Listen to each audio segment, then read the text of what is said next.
Eh, lo kalau mau jualan, yang bener dong, samain harganya. Jangan murah-murahin lu, ngerusak harga lu. Awas lu. Ini sedikit tutorial ya. Kita potong tali plastik nih. Kalau orang sini bilang namanya tali rapia. Tanpa alat bantu benda tajam. Tanpa gunting atau pisau ya.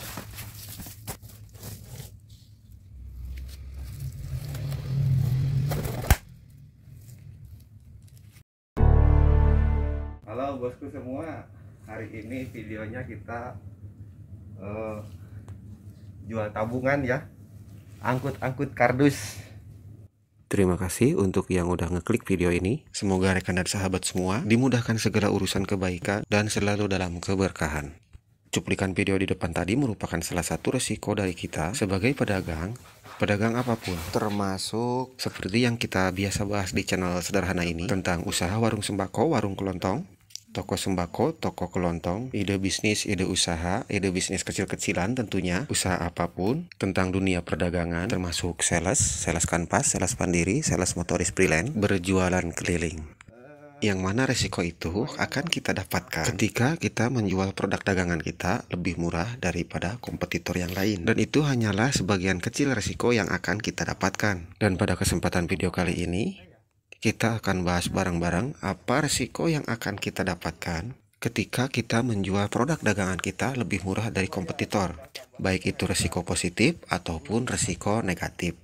Saya ini hanya berbagi pengalaman, sedikit pengalaman saya sebagai sales motoris freelance dan pengelola usaha warung sembako kecil, warung sembako sederhana. Bukan maksud mengajari atau menggurui, tapi setidaknya semoga ini bisa bermanfaat. Semoga ada sedikit pembelajaran yang kita bisa ambil dari sedikit pengalaman saya tersebut. Ini sedikit tutorial ya. Kita potong tali plastik nih. Kalau orang sini bilang namanya tali rapia. Tanpa alat bantu benda tajam. Tanpa gunting atau pisau ya.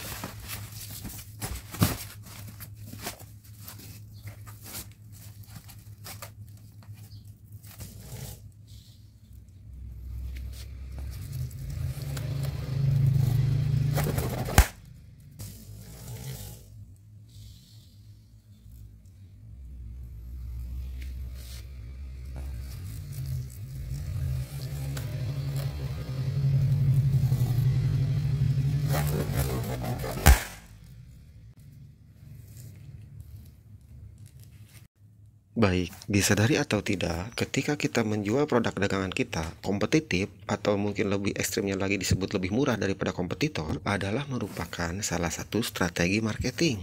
Strategi marketing sederhana yang sebetulnya itu diterapkan oleh para ekonom, para ahli-ahli bisnis ya.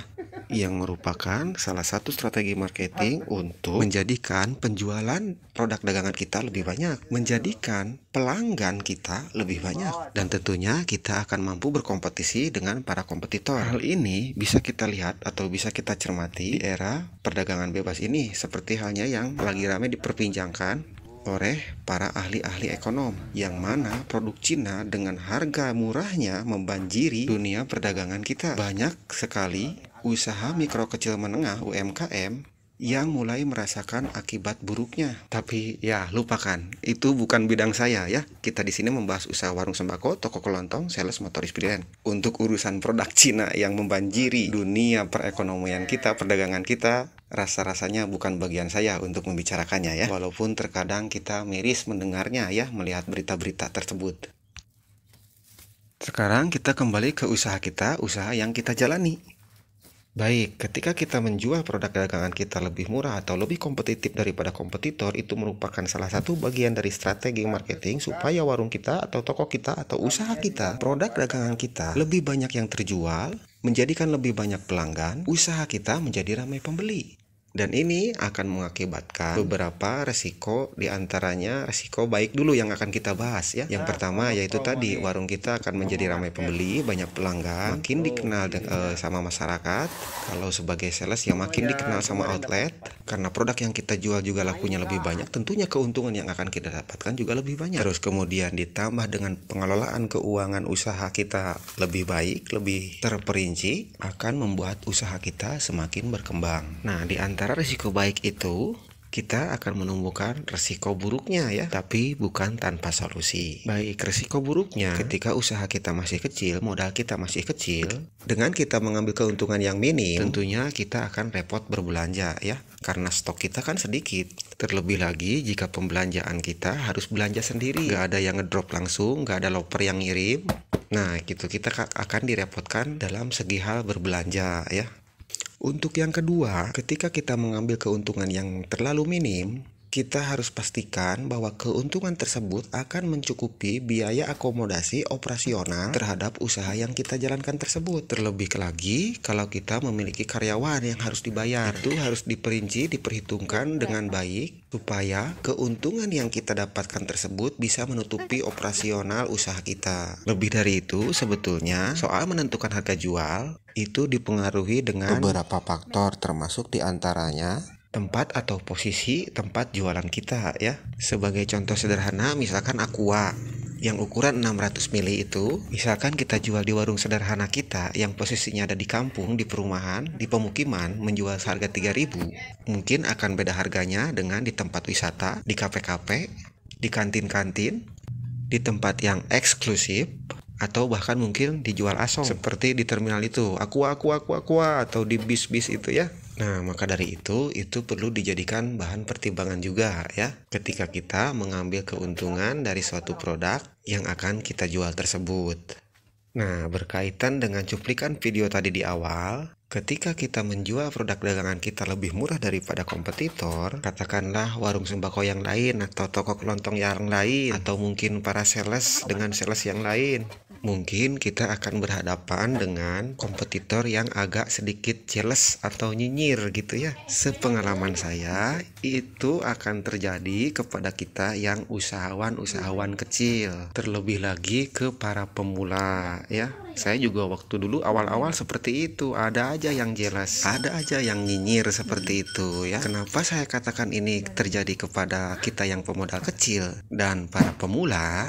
Karena sebetulnya yang jealous itu, yang nyinyir itu, mereka itu nggak akan berani kalau kejelasannya itu, kenyinyirannya itu mereka sampaikan ke yang usahanya lebih gede dari dia, modalnya lebih besar, dagangnya lebih lama, lebih senior dibandingkan dengan si yang nyinyir itu.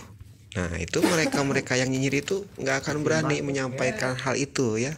Nah, dalam kesempatan ini, semoga ini menjadi jalan keluar atau bolongan kalau kata orang Sunda bilang ya. Gimana cara menghadapinya? Kalau versi saya tuh begini ya, hadapi dengan lemah lembut, biasa aja, jangan terbawa emosi, sampaikan saja, bicarakan saja bahwa kita berjualan atau berdagang ini mengambil keuntungannya sedikit. Alasannya supaya cepat muternya, perputaran barangnya, jual belinya lebih cepat. Walaupun ngambil untungnya sedikit, yang penting lancar penjualannya. Bilang aja seperti itu.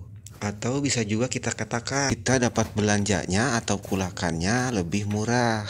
Bisa kita bilang seperti itu. Atau bisa juga kita katakan seperti ini, sistem kita menjual murah itu ketika ada pembeli yang berbelanja lebih banyak. Seperti contohnya yang sudah saya bahas di video sebelumnya, ketika kita menjual kopi rencengan dengan pis-pisan, itu akan berbeda harganya ya. Untuk lebih lengkapnya bisa rekan dan sahabat saksikan di video-video sebelumnya di channel Warung FM ini. Atau mungkin ada yang mau sharing juga, mau menambahkan seperti apa kita menghadapi kompetitor kita yang nyinyir, kompetitor kita yang jealous, bisa rekan dan sahabat tuliskan di kolom komentar ya, supaya menjadi pembelajaran kita bersama dan lebih bermanfaat untuk kita bersama ya. Saya kira demikian untuk video pada kesempatan kali ini. Semoga ada yang bisa dia ambil manfaatnya.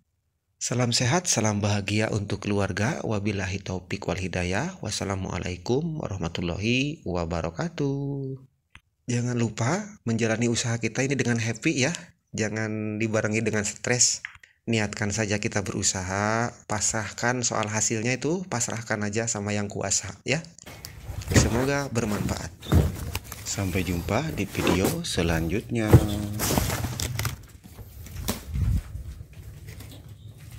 Habis.